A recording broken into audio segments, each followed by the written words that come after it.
Sir రీసెంట్గా Jaganmohan Reddy birthday వేడుకల్లో మాజీ మంత్రి రోజా పాల్గొంది సార్. పాల్గొని ఒక స్టేట్మెంట్ అయితే ఇచ్చారు ఆమె.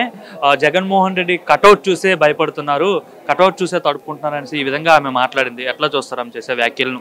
కటౌట్ చూసి భయపడే అంత సీన్ అక్కడ అంత ఉందండి. ఇప్పుడు నేను మొదటే చెప్పిన సిగ్గు శరం మానవ మర్యాద అని కాశీలో వదిలేసి వచ్చారు. వీళ్ళు ఇజ్రాయెల్లో వదిలేసి వచ్చాడు, జెరూసలంలో వదిలేసి వచ్చాడు. కాబట్టి అతను ముఖం చూస్తే ఆనందం తాగినట్టు ముఖం పెట్టుకుంటే అతను చూస్తే మనకి డోకొస్తుంది తప్ప భయం ఎందుకు వస్తుందండి? ఇప్పుడు చెప్పేదానికి ఒక అర్థం పడుతూ ఉండాలి కదా. ఆ రోజులు పోయినాయి. అంటే ఇక్కడ ఒక్కొక్కసారి మంచితనం కూడా వాళ్ళకి వేరేగా అనిపిస్తూ ఉంటుంది. తెలుగుదేశం ప్రభుత్వం, కూటమి ప్రభుత్వం వచ్చిన తర్వాత వాళ్ళకి ఎలా ఉందో తెలియదు, కానీ మేమేమనుకుంటున్నామంటే వాళ్ళు ఒక సమయం ఇచ్చారు. వీళ్ళు పెద్ద మనుషులు, చంద్రబాబు నాయుడు గారు పెద్ద మనిషి, స్టేట్స్మెన్, లోకేష్ గారు ఆయుధాలు నూరుతున్నాడు అనుకుంటున్నాను నేను. పవన్ కళ్యాణ్ గారు కూడా ప్రస్తుతానికైతే సాధు జంతువులో కనిపిస్తున్నాడు. పండగ వెళ్ళిన తర్వాత నుంచి వీళ్ళు దుకాణం పెడతారు అనుకుంటున్నాను. ఎందుకంటే 6 నెలల్లో ఇవన్నీ సర్దుకోవడం సరిపోయింది. వీళ్ళంతా పెంట చేసిపోయాడు, మొత్తం సర్వనాశనం, అత్యాచారం చేసాడు, రాష్ట్రాన్ని చేసిపోయాడు కదా. ఇప్పుడు వాడికి కోటింగ్ స్టార్ట్ చేస్తారు. ఒక వారం రోజుల్లో రామ్ గోపాల్ వెళ్ళిపోతాడు శాంపిల్గా. ఆల్రెడీ ఇప్పుడు ఒక భోజనం పెట్టేటప్పుడు, డిన్నర్ కానీ లంచ్ కానీ పెట్టేటప్పుడు ఏం చేస్తున్నారు? ఒక స్టార్టర్స్ పట్టుకొచ్చి పెడతారు లేదా? ఆ స్టార్టర్స్ ఎవరు అనుకుంటున్నావు?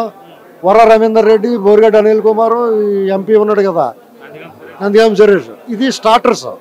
ఫుల్ మీల్స్ అంటే ఎవరు అనుకుంటున్నావు? కొడాలి నాని, వల్లభనేని వంశీ, ఈ నోటి తోల బ్యాచ్ ఉన్నారు కదా, రోజా, ఈ బ్యాచ్ అందరికీ ఫుల్ మీల్స్ అన్నమాట.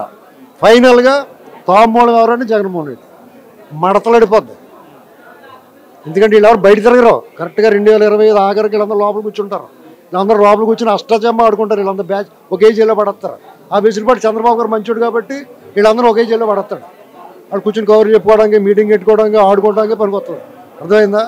వాళ్ళు కటౌట్ చూసి భయపడిపోయి ఈ రోజులు అతను ముఖ్యమంత్రిగా ఉండగా రాష్ట్రంలో అరాచకం చేస్తున్నప్పుడు ఈ తెలుగుదేశం వాళ్ళు కానీ, ఈ రాష్ట్ర ప్రజలు కానీ ఎవరు భయపడలా. యుద్ధం చేశారు వీళ్ళంతా వీరులు. యుద్ధం చేసి గెలిచారు వాళ్ళంతా. ఆడి మీద ఎవడు భయపడతాడే? వాళ్ళు పిచ్చెక్కి బుర్రబాడైపోయి అలా మాట్లాడుతూ ఉన్నారు. ఇంకెప్పుడు ఆ మాట నా దగ్గర అంటున్నావు, కానీ ఆ కటౌట్లు అలాంటి అంత సీన్ లేదు అతను.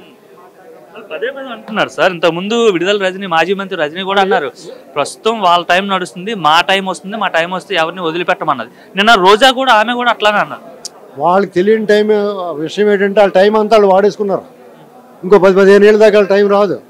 మీకు వచ్చే ఎన్నికలకి వైసీపీ పార్టీ కానీ, జగన్మోహన్ రెడ్డి కానీ రాజకీయ ముఖ చిత్రం మీద ఉండరాళ్ళు. ఎందుకంటే వాళ్ళు స్వయంకృతం. వాళ్ళు గొయ్యి తీసి కప్పెట్టేసుకున్నారు. వాళ్ళు గొయ్యాలు తవ్వుకుని వాళ్ళే దూకేసి వాళ్ళే మట్టి కప్పెట్టేసుకున్నారు. ఇంక వీళ్ళు ఎవరో చేయలేదు. అదంతా కూడా అతను స్వయంకృతమే. ఎట్టి పరిస్థితుల్లో వాళ్ళు మళ్ళీ కనిపించే పరిస్థితి ఉండదు. వీళ్ళు ధైర్యం ఉండాలి అంతే. కొంచెం ఈ టీడీపీ వాళ్ళు వాళ్ళకే కొంచెం భయం. ఏమంటే ఏమనుకుంటారు? ప్రజలకు జడుస్తారు వీళ్ళు. జగన్కి జడవరు వీళ్ళు, ప్రజలకు జడుస్తారు. అదేంటి సార్, మీరేమో స్వయంకృత అపరాధం వచ్చే ఎన్నికల్లో వైసీపీ కనబడదని మీరు అంటున్నారు. సో టైం బాగుండి జమిలు వచ్చినా, లేకుంటే జనరల్ ఎలక్షన్ వచ్చినా మేమే అధికారంలోకి వస్తాం, మా పార్టీనే గెలుస్తుంది, చంద్రబాబు నాయుడు పని అయిపోయిందని చెప్పేసి అయితే జగన్మోహన్ రెడ్డి అంటున్నాడు కదా. జమిలీ వస్తుందండి. వాళ్ళ కార్యకర్తలు జారిపోతున్నారండి. గోడలు ఎక్కేసి కూర్చున్నారు.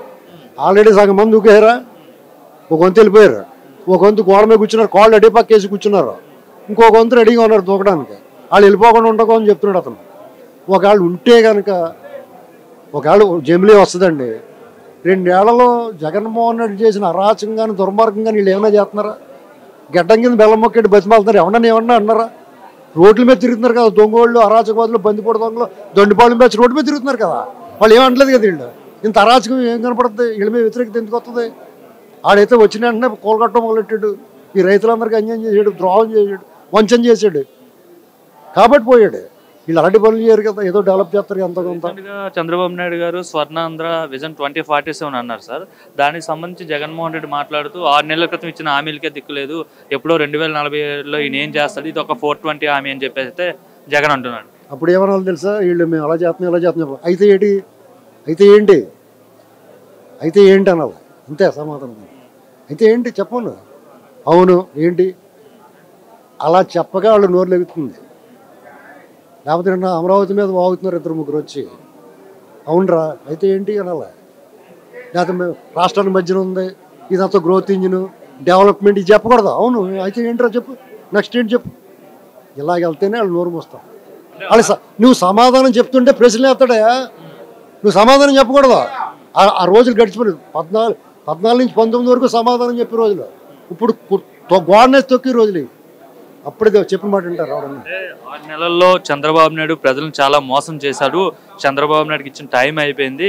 ఇంకా ప్రజల తరపున నేను పోరాడుతాను. ఎందుకంటే 6 గ్యారెంటీలు అని చెప్పి ప్రతి ఒక్కరిని కూడా మోసం చేసేసాడు లిటరల్గా చంద్రబాబు నాయుడు. సో సంక్రాంతి తర్వాత నేను రోడ్డు మీదకి వచ్చి ప్రజల తరపున ఉద్యమిస్తాను, పోరాడుతాను అనేసి అయితే ఆయన చెప్తున్నాడు. ఎవరి ప్రజల తరపున? రాష్ట్ర ప్రజల తరపున. ఏ రాష్ట్రం? ఆంధ్రప్రదేశ్. అక్కడ బెంగళూరులో కదా ఉంటాడు. అక్కడ ఆ రాష్ట్రం తరపున పోరాడమని ఏమన్నాడు? ఇక్కడే ఉన్నాడు. ఇక్కడ దుకాణం సత్తుకుని వెళ్ళిపోయాడు కదయ్యా, వాళ్ళన్నీ వలుచుకుని వెళ్ళిపోయాడు కదా. ఇక్కడేమన్నాడు?